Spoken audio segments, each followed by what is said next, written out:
주세요.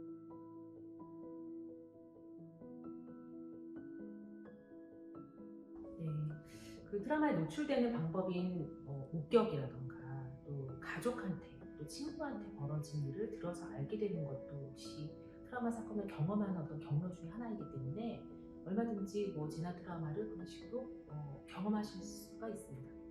트라우마에 노출되는 경로에 따라서 이제 극복하는 방법이 달라지는 것은 아닙니다. 이제 어떤 식으로든 노출이 되면은 우리가 위협받게 되는 영역은 같거든요. 안전에 대한 것, 신뢰에 대한 것, 통제에 대한 것, 이제 그런 영역은 같기 때문에 우리가 각각에 대해서 조금 신경 써야 되는 그런 부분이 있는데요.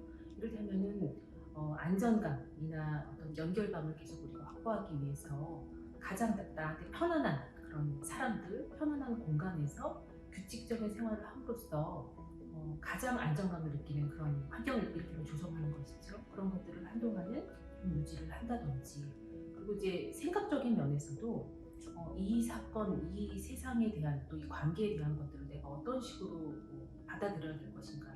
많은 분들이 이제 혼란스럽다 그런 얘기들 많이 하시거든요. 그런데 결국 우리가 좀 받아들여야 돼, 어쩔 수 없이 받아들여야 되는 한계가 있는데요. 내가 할 수 있는 것과 할 수 없는 것이 있습니다. 일단 그것을 우리가 전제로 해서 할 수 없는 것에 대한 어떤 수용성이 필요하겠고요. 내가 할 수 있는 그런 부분도 분명히 있다는 것을 일단 인지를 하고, 할 수 있는 것들을 정말 해내기 위한 구체적인 방법들, 또 계획에 대한 어떤 실천들, 그리고 거기에 대해서 이제 어떤 도움이 필요하다면 적극적인 도움의 요청, 이런 것들, 내가 할 수 있는 것에 나의 아주 제한적인 에너지를 좀 더 효율적으로 쓰고자 하는 그런 마음가짐, 이런 것들이 필요하다고 말씀드리고 싶습니다.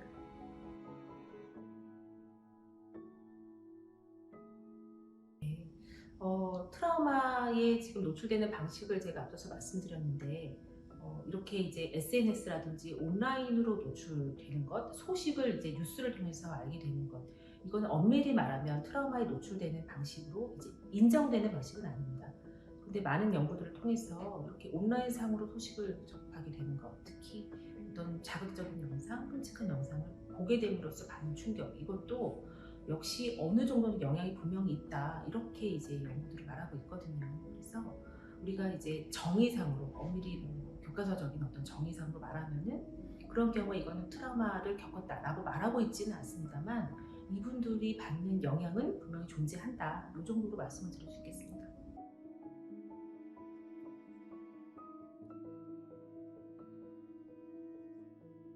네, 이제 아무래도 영향을 받는 그런 그 카테고리를 좀 나눠봐야 될 것 같습니다. 저희가 현장에서 직접적으로 노출되신 분들의 그런 충격도 있을 것이고, 또 이 사건으로 가족을 잃은 유가족들의 그런 충격, 이런 것들을 아무래도 더 심리 지원에 있어서는 우선순위로 이제 둘 수밖에 없는 그런 상황입니다. 그래서 부상자나 목격자 또 유가족 같은 경우에는 심리지원단이 이제 선제적인 개입, 또 1대1의 어떤 그 심층적인 개입을 이제 하고 있습니다.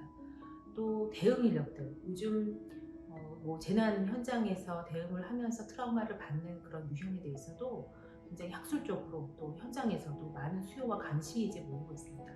대응 인력이라고 하면은 구조나 구급을 담당하는 소방도 있을 것이고요, 경찰도 있고, 또 의료진도 있을 것이고요, 언론인도 있습니다. 그래서 이런 대응 인력들이 사실은 이번에 이태원 참사뿐만 아니라 앞으로 과거에도 그렇고 앞으로도 그렇고 계속 재난 현장에 노출되는 거거든요. 업무적으로 반복적으로 노출이 되고 또 지나치게 아주 자세한 세부적인 상황에 노출될 수밖에 없는데, 이런 대응 인력의 그런 트라우마 관리, 또 재난 업무로 인한 어떤 소진의 관리, 이런 것들에 대해서도 지금 이태원 사고 통합심리지원단 차원에서 저희가 체계적인 개입을 하기 위해서 준비를 하고 있습니다. 그런데 그 외에도 간접적인 방식으로 노출이 되는 SNS라든지 뉴스를 통해서 노출이 되는 일반 국민들의 그런 영향도 제가 이제 있다고 말씀을 드렸는데요. 일단 기본적으로는 어떤 정신건강 정보를 통해서 이런 좀 불확실성을 해소하는 그런 방법이 있습니다. 이를테면 지금 겪고 있는 트라우마 반응이 이게 실체가 무엇인지, 이것들을 어떻게 하면 극복해낼 수가 이제 있는지, 이것들을 전혀 모르는 것과 이것이 내가 트라우마 지금 반응을 겪고 있는 것이고 안정화 기법을 하면 좀 도움이 되겠구나를 아는 것은 굉장히 큰 차이가 있습니다. 그래서 일반 국민들 같은 경우에는 국가 트라우마 센터 홈페이지나 국가 정신건강 정보 포털을 통해서 이런 트라우마와 관련된 안전환기법과 관련된 정보를 접하실 수 있게끔 저희가 구축 중인데요. 이렇게 직접적인 심리 지원과 트라우마에 대한 정보의 이용과 이런 다양한 측면에서 그런 다양한 측면을 활용해서 트라우마 반응, 스트레스 반응을 극복하시기를 저희가 권고드리고 싶습니다.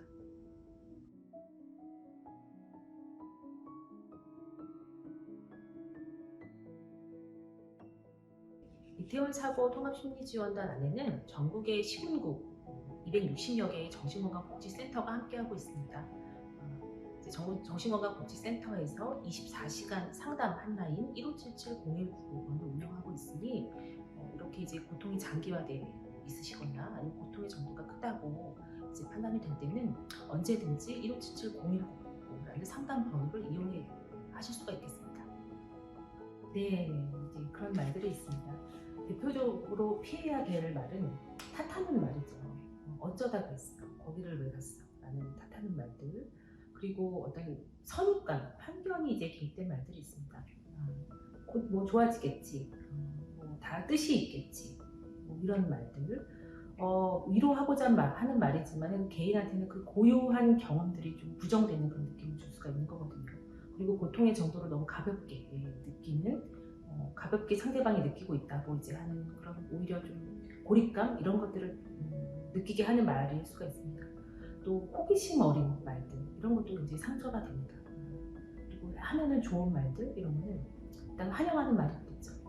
무사히 돌아와서 다행이다. 그리고 또 도움을 주고자 하는 말들, 도움과 진정 어린 관심을 주고자 하는 말들, 필요한 게 있으면 언제든지 얘기를 해줘. 내가 언제든지 곁에 있을게. 뭐 이러한 진정 어린 그런 도움의 말, 도움의 의도의 말 이런 말들은 위로가 된다고 생각합니다. 이런 트라우마라는 것은 결코 특별한 사람만의 일은 아닙니다. 우리가 살면서 많게는 7, 80%까지 한 번 이상은 트라우마 경험을 한다는 것, 이것을 꼭 말씀드리고 싶고요. 또 그렇기 때문에 우리가 이제 적극적인 공감과 지지를 해야 되는 이유이기도 합니다. 이제 이런 적극적인 공감과 지지는 결국에 돌고 돌아서 나나 나의 가족, 내가 사랑하는 사람들이 받게 되는 것이 될 테니까요. 그리고 이제 말씀드리고 싶은 것은, 마지막으로 말씀드리고 싶은 것은 준비가 필요하다는 것. 우리가 모르고 겪는 것과 알고 겪는 것은 분명히 차이가 있을 겁니다. 어떤 위험한 사건, 전쟁에 대해서 늘 민방위 훈련이라든가 방제 훈련을 하듯이 이 심리적인 위기 사건에 대해서도 준비가 되어 있다면 우리가 훨씬 잘 대응할 수 있다는 것, 그것을 말씀드리고 싶습니다.